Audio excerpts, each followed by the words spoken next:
Hello everyone, तो हमारे advance welding के लेक्चर चल रहे थे। इसमें हम यूनिट सेकंड के पार्ट 12 पे आ गए हैं। इस पर्टिकुलर वीडियो में हम लोग देखेंगे प्रोजेक्शन वेल्डिंग के बारे में। ठीक है, ये रहा हमारा यूनिट सेकंड का सिलेबस। इसमें रेजिस्टेंस वेल्डिंग का एक टाइप है प्रोजेक्शन वेल्डिंग, जिसको हम लोग डिस्कस कर रहे हैं। ठीक है, तो रेजिस्टेंस वेल्डिंग 4 टाइप की होती है, ये हम डिस्कस कर चुके। प्रोजेक्शन वेल्डिंग अभी देख रहे हैं। ठीक है,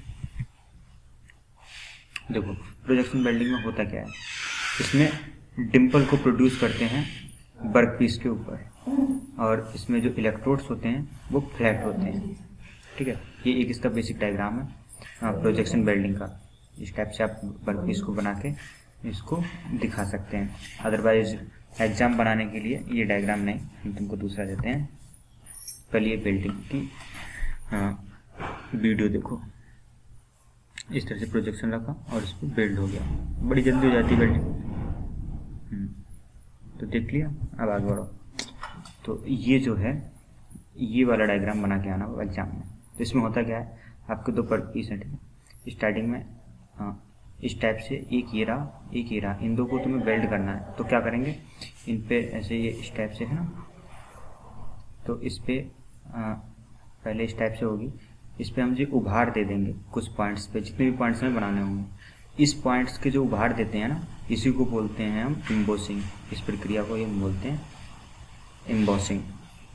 अब इससे फ़ायदा क्या मिलता है, अब हम जब यहाँ पे भी टच कराते हैं तो हमारे जो बेल्ट्स होते हैं सबसे पहले कहाँ पे होते हैं, इन जो पॉइंट्स हैं, इन पॉइंट्स पे स्पॉट्स वेल्डिंग्स क्रिएट हो जाती है। और जितने भी पॉइंट हम देना चाहें 2, 4, 6 उतनी जगह पे एम्बोसिंग हम कर देंगे। अब देखो, अब इसको देख लो। अब इसमें हमने ये इलेक्ट्रोड रखा है। इलेक्ट्रोड इसमें काफ़ी चौड़े से होते हैं। इलेक्ट्रोड का मतलब मैंने पिछली वीडियो में भी समझाया था कि तार का आखिरी सिरा होता है। ठीक है, तो इन सिरों को यहाँ से जोड़ा, क्योंकि हम इसमें प्रेशर भी अप्लाई करते हैं। तो ये है ना, इसको हमने 2 प्लेट को जोड़ा।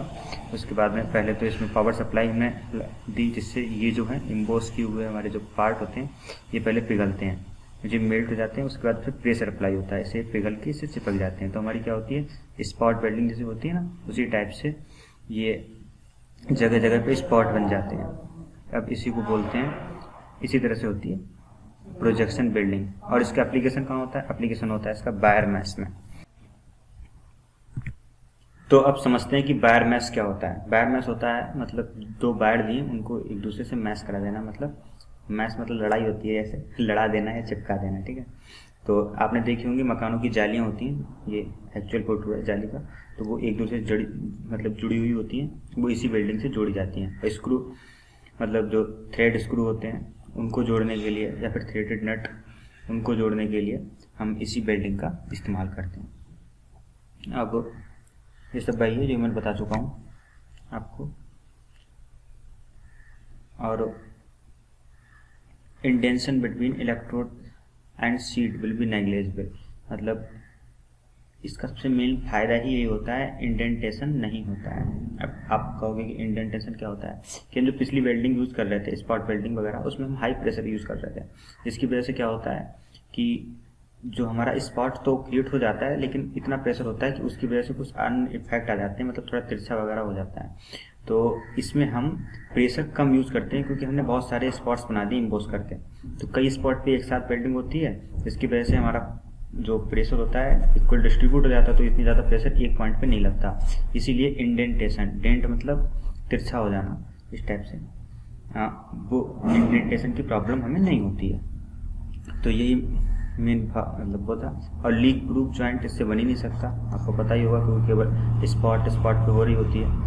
तो स्पॉट वेल्डिंग की तरह लीक प्रूफ इस पॉसिबल नहीं है, और मास प्रोडक्शन में ही इसका इस्तेमाल करते हैं लोग। ठीक है, और एप्लीकेशंस कहाँ होते हैं, fabrication of the wire mesh मैंने बताया ना। वायर मैश है मकान की जो खिड़कियों पर जाली वगैरह लगी होती है उनको बनाने के लिए। और दूसरा है कि joining of the threaded screw and nut to be sheet material.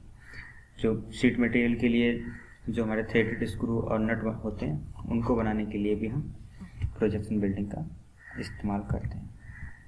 तो बस इसी वीडियो में इतना ही था। धन्यवाद। और डिस्क्रिप्शन बॉक्स में PDF पड़ी है, कर लेना डाउनलोड। Thank you.